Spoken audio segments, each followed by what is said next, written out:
आज सायगावमध्ये सई फाउंडेशन, राजमुद्रा आणि सायगाव ग्रामस्थांच्या विद्यमानं स्मशानभूमीची स्वच्छता मोहीम हाती घेतलेली आहे। त्यामध्ये सायगावमधील अनेक तरुण मित्रमंडळी हातामध्ये झाडू आणि सर्व स्वच्छतेचं सामान बरोबर घेतलेलं आहे।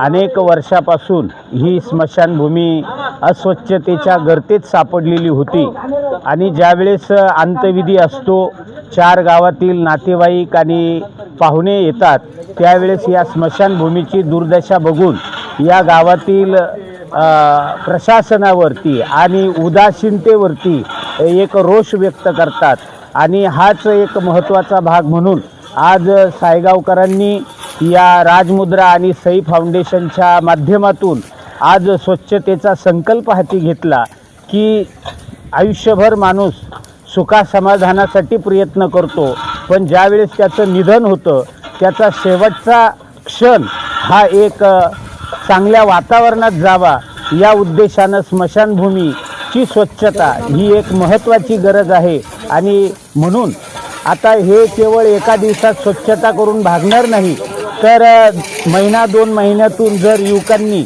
ही स्वच्छतेचा संकल्प घेतला आणि या परिसरामध्ये चांगलं वृक्षारोपण करण्याचा देखील मानस सई फाउंडेशनने व्यक्त केलेला आहे आणि मी त्यांच्या उपक्रमाला आणि ग्रामस्थांच्या वतीनं शुभेच्छा देतो।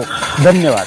स्मशानभूमीची स्वच्छता हे सायगाव हरित सायगाव, सुंदर सायगाव, स्वच्छ सायगाव या संकल्पनेतून आमचे मित्र श्री निगुट सर आणि सर्व मित्रपरिवार, भालेराव सर, एकनाथ सर, त्यानंतर आपले संजय मिस्त्री, प्रदीप दारुंटे, अशा दिनेश आप्पा खैरनार या सर्व मित्रमंडळींनी एकत्र येऊन सायगावची स्वच्छता करायची। त्याची सुरुवात जी म्हणजे आपली स्मशानभूमी आहे ती खूपच गलिच्छ झालेली होती।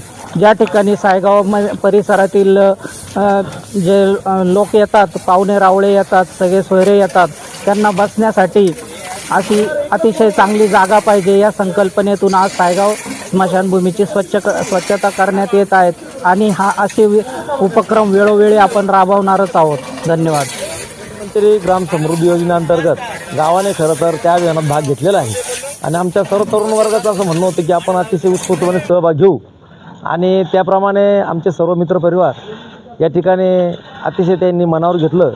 एक थोडंसं आम्ही काल रात्री नियोजन केलं आणि सर्व मित्रपरिवाराने मनावर घेऊन अतिशय स्वयंप्रेरणेने सर्वजण आले। सई फाउंडेशनच्या वतीनं आणि राजमुद्रा अकॅडमी तसेच सर्व ग्रामस्थांच्या वतीनं मी या सर्व मित्रपरिवारांना धन्यवाद देतो की अशाच प्रकारे आपण सर्वांनी मनावर जर घेतलं तर एक दिवस निश्चित आमचा गाव बदलल्याशिवाय राहणार नाही आणि तो बदलण्यासाठीच आम्ही सर्वजण एकत्र आलेलो आहोत। सर्वांना अतिशय मनपूर्वक धन्यवाद। त्याचप्रमाणे पत्रकार बंधू एकनाथ भालराव आणि शरद भाऊ लोकरे यांचा सहभाग या गावाच्या विकासामध्ये खऱ्या अर्थानं खूप मोठ्या प्रमाणात असतो आणि म्हणून ह्या दोन्ही पत्रकारांना अतिशय मनापासून धन्यवाद देतो, कारण खऱ्या अर्थानं ते आमच्या त्या ह्या रथाचे चाकं आहेत आणि ते दोन्ही चाकं आमच्याबरोबर असले की 100% सर आपण गावाला पुढे नेल्याशिवाय राहणार नाही। मनपूर्वक सर्वांना धन्यवाद। सायगाव येथील स्मशानभूमीमध्ये गेल्या अनेक दिवसापासून या ग्रामपंचायतीकडे कर्मचारी वर्ग असून देखील या स्मशानभूमीकडे कोणत्याही प्रकारचे लक्ष दिले जात नाही।